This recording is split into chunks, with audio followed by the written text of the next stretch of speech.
Assalamualaikum warahmatullahi wabarakatuh. Semoga sehat dan bahagia ya. Jumpa lagi dengan saya, Lucy Pranika Prakarya. Kali ini dengan tema kerajinan fungsi pakai. Kerajinan fungsi pakai adalah karya yang dibuat oleh manusia yang dipergunakan untuk menunjang kerajinan dalam kehidupan sehari-hari.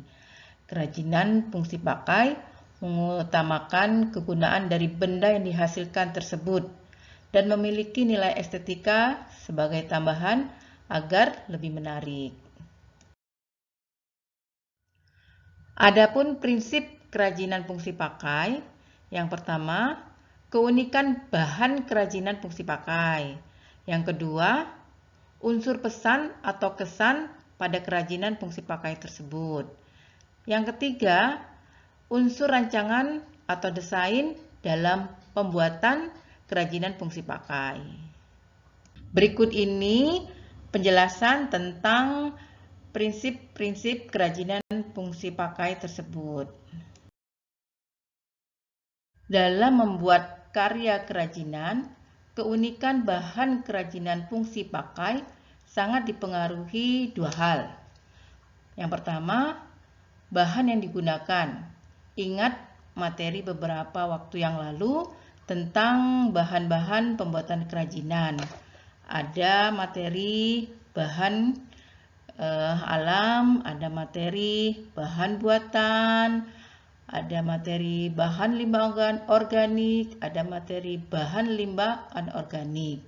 Kalian bisa mereview materi-materi tersebut kembali melalui channel YouTube Lucy Pranika Prakarya.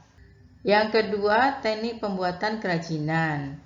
Ini memberikan kekhasan kerajinan fungsi pakai yang dibuat. Contohnya ada teknik rajut, teknik anyaman, teknik jahit, teknik makrame, teknik ukir, teknik cetak, ada lagi teknik tenun.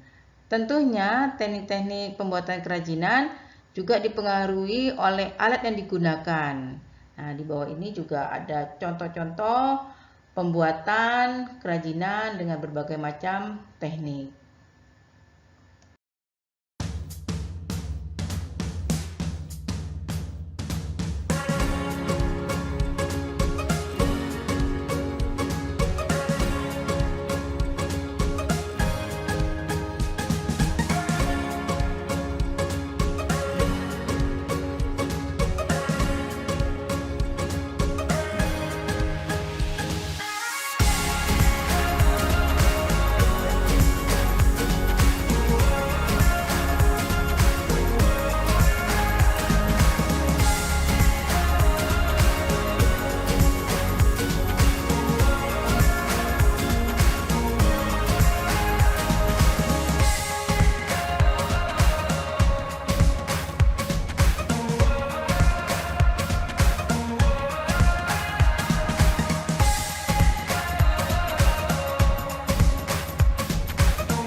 Selanjutnya, prinsip kerajinan fungsi pakai yang kedua, yaitu unsur pesan atau kesan pada kerajinan fungsi pakai. Nah, produk yang dibuat itu bisa memberikan kesan yang mempunyai nilai seperti fungsional. Contohnya, kerajinan keranjang rotan. Ada lagi produk yang bisa memberikan nilai informatif.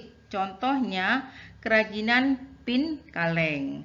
Ada lagi produk yang memberikan nilai simbolik. Contohnya, kerajinan lukis dengan cerita Mahabharata. Ada juga produk yang bisa meningkatkan prestis. Contohnya, kerajinan tas kulit. Selanjutnya, prinsip kerajinan fungsi pakai yang ketiga, yaitu unsur rancangan atau desain. Nah, unsur terpenting dalam proses pembuatan sebuah produk kerajinan, yaitu membuat rancangan atau desain. Kemajuan teknologi, kekayaan budaya bisa menjadi pertimbangan dalam merancang suatu kerajinan. Sebagai perancang atau desainer sebuah produk kerajinan, banyak faktor yang perlu menjadi bahan acuan dan pertimbangan agar produk kerajinan yang diciptakan menjadi karya yang terbarukan dan bukan sekedar memperbanyak kuantitas belaka. Faktor-faktor yang menjadi bahan acuan dan pertimbangan dalam merancang atau mendesain suatu karya kerajinan. Yang pertama, faktor teknis. Ya, ada metode produk yang handal, bagaimana penerapan daya mesin atau manual, tingkat kemahiran sumber daya manusianya, itu termasuk faktor teknis. Terus faktor ekonomis, pemasaran yang tahan persaingan. Perlu diperlihatkan juga sistem pemasokan atau distribusinya, kebijakan penciptaan atau hak cipta, nilai jual dan keberadaan suku cadang atau sumber daya bahan dan alat harus dipertimbangkan juga, selera masyarakat terhadap produk tersebut. Nah, faktor ketiga yaitu ergonomis. Ya, kenyamanannya, keamanan, kesesuaian, dan kepraktisan harus menjadi pertimbangan. Ada lagi faktor sains dan teknologi. Itu yang dipertimbangkan, terdapat unsur kebaruan atau temuan baru atau inovasi atau modifikasi, selalu mengikuti perkembangan pengetahuan dan teknologi. Ada lagi faktor estetika, penampilan bentuk keindahan, memiliki daya pikat, menjadi pertimbangan juga. Terjadi keserasian, penggarapan yang rinci atau detail, perupaan atau pewarnaan, kesan atau gugahan yang ditampilkan. Terus yang terakhir adalah faktor kondisi lingkungan. Nah, menjadi pertimbangan juga nilai budayanya apa, kondisi lingkungan atau wilayah setempat bagaimana. Demikian prinsip-prinsip yang harus diperhatikan dalam pembuatan karya kerajinan fungsi pakai.